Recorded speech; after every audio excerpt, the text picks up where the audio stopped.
मंदिर के प्रांगण को प्रणाम करता हूं, नमन करता हूं। जिस मंदिर के आशीर्वाद से आज मैं इस मुकाम तक पहुंचा हूं,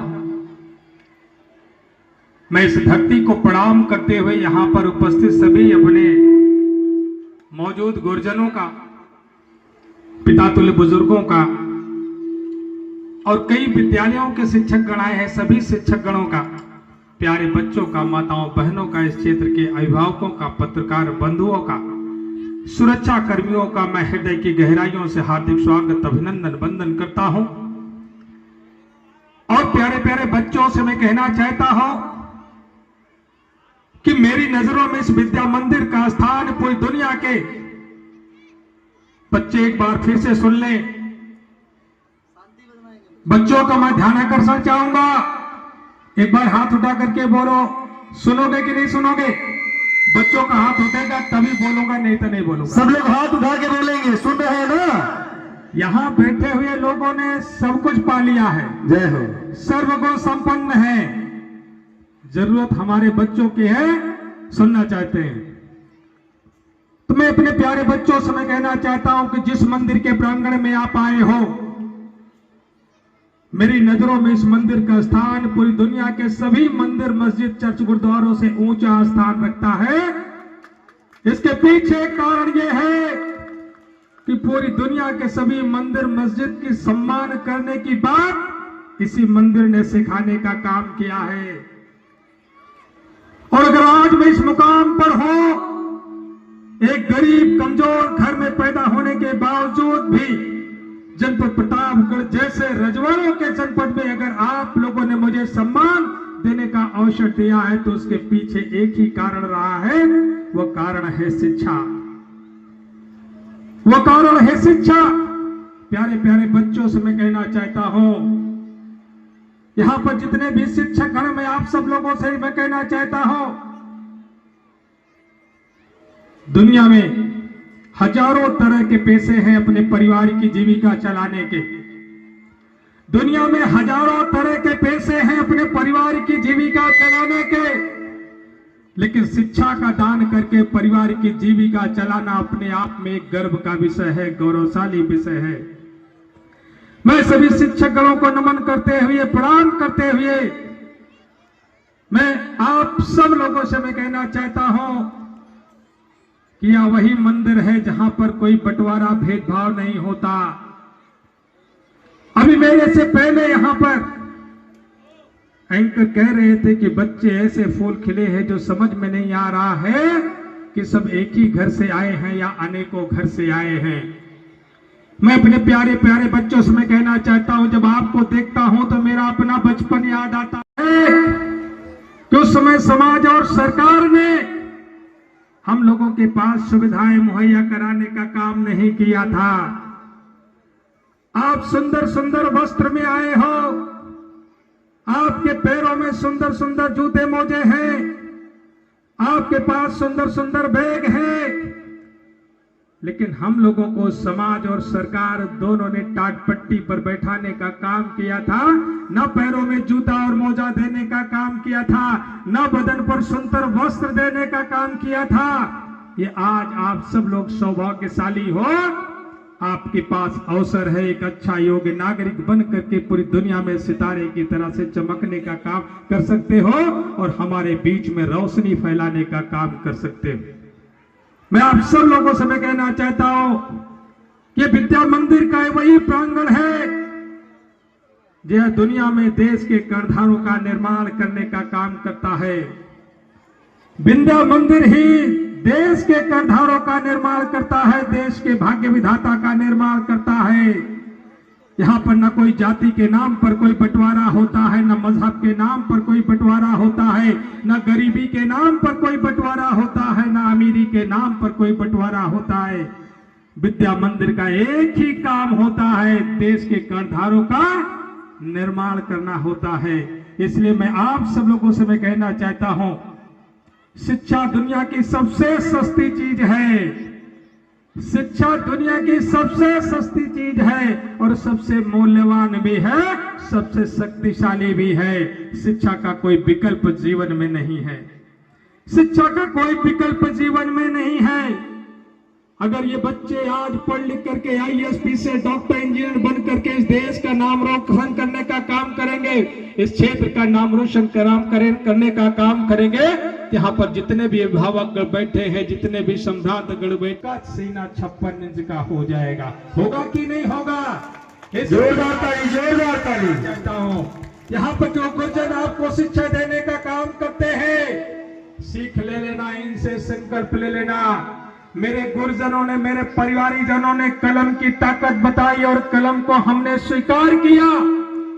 आप कल्पना करके जरा देखो कि एक गरीब किसान का बेटा अगर कलम की ताकत को न समझा होता तो उसके हाथों में कलम के बजाय क्या होता। अगर मैंने शिक्षा की ताकत को न समझा होता, मेरे गुरुजनों ने शिक्षा की ताकत को न बताया होता, तो मेरे हाथ में कलम ना आती, मेरे हाथ में आला भी नहीं आता, मेरे हाथ में फावड़ा और कुदार होता, और फावड़ा और कुदार होता तो किसी खेत के कोने में गुमनामी भरा जीवन जीने को मजबूर होता, कोई जान पहचान भी नहीं हो सकता था। आज अगर पहचान दिलाने का काम किया, मेरा वजूद बताने का काम किया, तो छेपी से केवल शिक्षा का योगदान रहा है, हमारे गुरुजनों का योगदान रहा है। इसलिए मैं आप सब लोगों से मैं कहना चाहता हूं, यहाँ पर जितने भी अभिभावक हैं, मैं आप सब लोगों से भी मैं कहना चाहता हूं, हर बच्चे में कोई न कोई प्रतिभा होती है, हर बच्चे में कोई न कोई प्रतिभा होती है, लेकिन हम उसका पैमाना अपने अनुसार बनाने का काम करते हैं, यही सबसे बड़ी भूल होती है।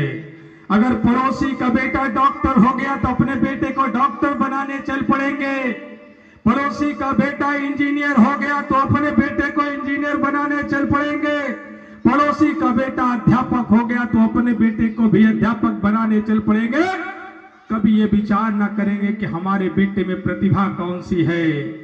आप सब लोगों ने किसी न किसी टीचर से, किसी न किसी शिक्षक से शिक्षा ग्रहण करने का काम किया होगा और आपको महसूस हुआ होगा। प्राथमिक विद्यालय से लेकर के विश्वविद्यालय तक मैंने भी कई विश्वविद्यालयों में जाकर के न जाने कितने शिक्षकों से शिक्षा लेने का काम किया, तो महसूस हुआ पढ़ना एक अलग बात है, ज्ञान होना भी एक अलग बात है, लेकिन शिक्षक के सभी गुण हासिल करके शिक्षा देना बहुत अलग बात है। जिसमें गुरुता होती है वही शिक्षक बन सकता है, और जिसमें गुरुता होती है, गुरु में गुरुता होती है। जोरदार ताली, जोरदार ताली। वो आपके जीवन में केवल शिक्षा की रोशनी देने का काम नहीं करता, विषयों को केवल पढ़ाने का काम नहीं करता, आपको एक योग्य नागरिक बनाने का काम करता है। शिक्षक, आपका शिक्षक केवल अपना विषय पढ़ा सकता है, आपको गणित पढ़ाने वाला शिक्षक गणित पढ़ा सकता है, विज्ञान पढ़ाने वाला शिक्षक विज्ञान पढ़ा सकता है, हिंदी पढ़ाने वाला शिक्षक हिंदी पढ़ा सकता है, लेकिन जो गुरु बन करके आपको शिक्षा देने का काम करेगा, आपको एक अच्छा योग्य नागरिक बनाने का काम करेगा, जो आज के लिए सबसे बड़ी जरूरत है, जो आज की दुनिया के लिए सबसे बड़ी जरूरत की चीज है। इसलिए मैं आप सब लोगों से मैं कहना चाहता हूं, प्यारे बच्चों से मैं कहना चाहता हूं कि हर चीज से समझौता कर लेना। जो पीछे हमारे अभिभावक बैठे हैं, मैं आप सब लोगों से मैं कहना चाहता हूं, हर चीज से समझौता कर लेना, लेकिन कभी शिक्षा से समझौता नहीं करना। हमारे गांव में परंपरा है, हमारे गांव में ये सोचने का जो तरीका है, वो सोचने का तरीका ये है कि मेहनत करके अपना पेट काट करके, तन काट करके, कपड़ा काट करके, बच्चों के लिए पैसा इकट्ठा करके 2-4 बीघे जमीन बनाने का काम करते हैं, उनको मकान बनाने का काम करते हैं। जिसके पास और होगा तो कोई ट्रैक्टर खरीदने का काम करेगा, कोई और कुछ करने का काम करेगा। मैं आप सब लोगों से मैं कहना चाहता हूं, ये बेकार की चीजें हैं। आप इनके लिए जमीन बनाने का काम मत करिए, इनके लिए वाहन बनाने का काम मत करिए, इनके लिए अच्छा मकान भी बनाने का काम मत करिए। आप अपने बेटे और बेटियों को बना दीजिए, इनकी जरूरत की सारी चीजें स्वतः बन जाएगी। क्योंकि जब एक जोरदार तारीफ बनेगा, आप कल्पना करो कि आपके गांव का बेटा जिस दिन डॉक्टर बन जाएगा, आईएएस पीसीएस बन जाएगा, आईपीएस बन जाएगा, उसका जीवन आपके गांव के घर में गुजर बसर होने वाला नहीं है, उसका जीवन आपके गांव में बीतने वाला नहीं है। उसकी जरूरत दुनिया की होगी, उसकी जरूरत देश को होगी, पूरे प्रदेश और देश को उसकी जरूरत होगी और उस जरूरत के अनुसार अपनी जिम्मेदारियों का निर्वहन करने का काम करेगा। ये कल्पना अपने दिमाग से निकाल देना कि मैं अपना तन काट करके अपनी सारी चीजों से समझौता करके जिस भव्य आलीशान मकान को मैं बना रहा हूं, मेरे बच्चे रह करके पूरा जीवन बिताने का काम करेंगे। ये कल्पना अपने दिमाग से निकाल देना। जिस दिन आपने उनको योग्य नागरिक बनाने का काम किया, हो सकता है अगर संस्कार अच्छा ना रहा, संस्कार की बात इसलिए मैं कर रहा हूं कि पढ़ाई लिखाई करके डॉक्टर बनना, आईएएस पीसीएस बनना भी एक अलग बात है, लेकिन संस्कारवान शिक्षा लेकर के एक अच्छा योग्य नागरिक बनना उससे भी अलग बात होती है। आज जरूरत इस बात की है कि हमारे शिक्षा में संस्कार का जो लगातार अभाव होता जा रहा है, आज आप देखिए नैतिकता का पाठ खत्म होता जा रहा है, सिलेबस से नैतिकता का पाठ खत्म किया जा रहा है। चाहे वो व्यक्तिगत नैतिकता हो, चाहे पारिवारिक नैतिकता हो, चाहे सामाजिक नैतिकता हो, चाहे राष्ट्रीय नैतिकता हो, इसका लोप होता जा रहा है, जिसका परिणाम आप देख रहे हो। जिसका परिणाम आप देख रहे हो, जिस दिन थाने में जाते हो, दुआ करके गांव में शिकायत करने का काम करते हो कि सिपाही ने मुझे इज्जत देने का काम नहीं किया, सिपाही ने मुझे अपमानित करने का काम किया, दरोगा ने मुझे अपमानित करने का काम किया, एसपी ऑफिस में गया था, वहां मुझे अपमान झेलना पड़ा, ये आप ही शिकायत करने का काम करते हो। लेकिन जिस दिन योग्य नागरिक बना करके सिपाही एसपी डीएम बनाने का काम करोगे, वो आपका सम्मान भी करेगा और अपने कर्तव्यों का निर्वहन करेगा। आज आप देख लो हमारी हालत क्या है। संस्कार युक्त शिक्षा कहां ले जाती है आपको, मैं दो नाम आपको बताना चाहूंगा। एक नाम है Osama bin Laden. Osama bin Laden का नाम सुन करके कुछ लोगों को सिहरन पैदा हो गई होगी, डर पैदा हो गया होगा। और आपको मैं बताना चाहता हूं कि वो भी अच्छा इंजीनियर था। क्या था? ओसामा बिन लादेन एक बहुत अच्छा इंजीनियर था। और दूसरा नाम आपको बता दूं, doctor APJ Abdul Kalam. Doctor APJ Abdul Kalam भी बहुत अच्छे इंजीनियर थे और बड़े वैज्ञानिक बनकर के पूरी दुनिया को शांति का संदेश देने का काम किए, हमारे भारत का नाम रोशन करने का काम किए, क्योंकि उन्होंने उनकी शिक्षा में संस्कार था। क्या था? डॉक्टर एपीजे अब्दुल कलाम की शिक्षा में संस्कार था, तो हमारा भारत गौरवान्वित हुआ है। और ओसामा बिन लादेन में की शिक्षा में संस्कार नहीं था, इसलिए उन्होंने पूरी दुनिया में डर और दहशत पैदा करने का काम किया। क्या बात है, जोरदार ताली, जोरदार है।